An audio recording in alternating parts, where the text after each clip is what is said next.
কল্পনা করুন, দুটি বিশালাকার গ্যালাক্সি, একজন পেঙ্গুইন এবং অন্যটি ডিমের মতো মহাকাশে আলিঙ্গনে জড়িয়ে।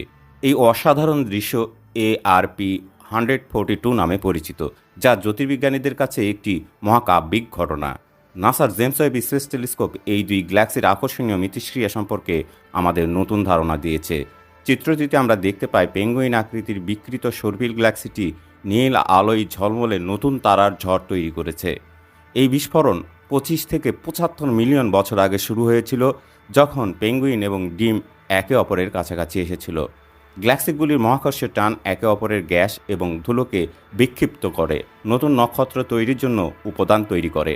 দুটি গ্যালাক্সি প্রায় সমান ভরের হওয়ায় কোনোটি অন্যটিকে গ্রাস করতে পারেনি।